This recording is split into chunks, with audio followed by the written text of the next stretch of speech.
Hey guys, so today I wanted to film a tutorial on this zombie bite. Let's get started. So I'm going to start off by taking this alcohol activated palette. This thing's amazing. I use it all the time in special effects makeup. So I'm going to use a variation of these red shades. So I'm going to take a cosmetic wedge and I'm just going to kind of pull off some pieces and make the sponge a bit more textured and less smooth. So I'm going to start by taking this purpley bruised tone color. And I'm just going to apply that all over my forearm where I want the bite to be. And I'm going to kind of concentrate the color around that area, but I'm also going to kind of spread it out and apply it around the area of the wound. So I'm just using a variation of kind of stippling motions and wiping motions. So I'm just using the lighter red color here, and I'm going to apply this around the area of the wound as well because the skin naturally would be irritated if there was like a bite mark. I'm going to go in with some yellow as well and some green pretty soon because I wanted this to look kind of infected by a zombie. If you were just doing kind of like a regular bite that wasn't taken by a zombie, I probably wouldn't add those colors in, but since it's a zombie bite, I thought I could add some green and some yellow in.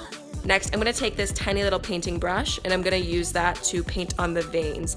So I'm going to use that blue color and just kind of trace where my natural veins in my arm are, and I'm just going to kind of make that pop and make them stand out a bit more.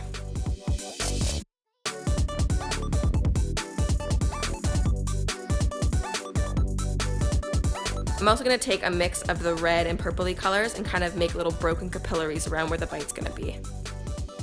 Next, I'm going to take a bit of the black, but I'm really going to kind of water it down so it's not super saturated, and I'm just going to apply that to where I want the deepest points of the bite to be. And don't worry, this is just kind of like the underpainting, like the under layer, so if this layer isn't perfect, don't worry, we're going to build on top of that. Next, I'm going to take this product called Faux Flesh by Jordane. It's this really awesome kind of waxy modeling material, and I'm going to take that with a little dollop of foundation, and this is just going to kind of make the wax a bit more flesh colored and make it easier to blend into my skin. So taking a really small amount, I'm going to slowly work that into the wax and really warm it up and get it ready to apply to my skin. Then on my spatula, I'm just going to take the wax and just kind of butter my arm with that, and I'm just going to apply the wax wherever I want the teeth marks and the incisions to go. So I'm really just going to kind of work with the product and kind of blend it in and warm it up and really get it to gradually blend into my actual skin. So once I'm happy and it's all smoothed over, I'm going to start doing the little incisions, like the little teeth mark. So I'm just going to take the end of my spatula and kind of slowly press in, slowly but firmly, and get a nice clean kind of bite mark.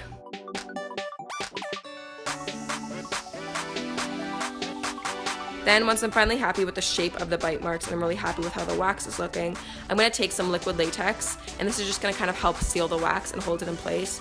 So on my sponge, I'm just going to kind of cover the wax with it. I'm going to kind of smear it over top, but then I'm going to kind of stipple out the edges and get it to really blend into my actual skin. So I'm just going to kind of sit and let that dry, and once it's completely set and dried, I'm going to go back into my alcohol activated palette. I'm going back in with that bruised purpley kind of color, and I'm just going to kind of deepen up the areas where the deepest part of the teeth would sink in.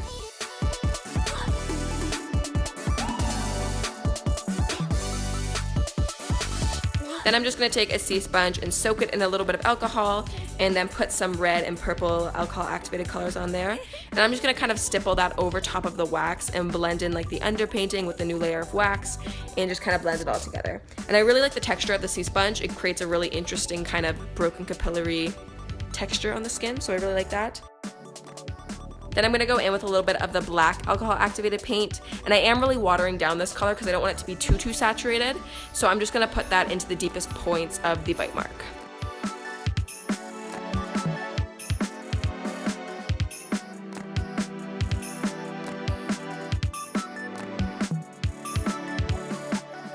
Next, I'm just going to take that purpley color, and again, it's really watered down, and I'm just applying that to the entire tooth mark. And then I'm just going to take that sea sponge again and blend everything out. Next, I'm going to take this Jordane Scab blood, and this stuff is also really amazing. I use it all the time. And I'm just going to kind of build up that scab blood around the entire incision. And this part, it doesn't have to be too clean. It can be a bit more messy. So I'm just taking my spatula here and just kind of making it a bit more messy around the wound. Because if it's too perfect, it's not going to look believable. So here's the Fleet Street Dark Drying Blood, and this is kind of more liquidy than the scab blood. So I'm just building that up around the scab blood and wherever I want it to be nice and bloody. Do you see how this blood is really glossy and it looks really fresh? That's why I really like it, because it looks like it was like a fresh wound.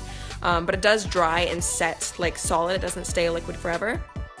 Next, I'm gonna take a stipple sponge and I'm gonna cut off a little piece of that. This is a pretty large and textured stipple sponge, and I'm just gonna dip that into the liquid Fleet Street blood and kind of apply that all over the arm. Do you see, whenever you add blood, any makeup looks 10 times more believable and just 10 times better. So if you ever think that your makeup isn't going too well, just douse it in blood. It'll look better, I promise. So that is the final makeup look, but it was looking a little dry and I want this to look really fresh and raw. So I'm gonna spray it with a little bit of Max Fix Plus. You could also use like a Pam Cooking Spray or really anything that's gonna kind of give it a glossy, shiny finish. And this will just instantly make it look wet and raw and fresh and gory and gross. So there you go. There is the final zombie bite. I hope you guys enjoyed watching this. I will have links to all my other special effects makeup tutorials in the description box below, as well as a new video that I just filmed speaking a bit more in depth about all the special effects makeup products that I really like to use when doing makeups like this. So feel free to check those out. Thank you guys so much for watching, and I will see you guys very soon. Bye.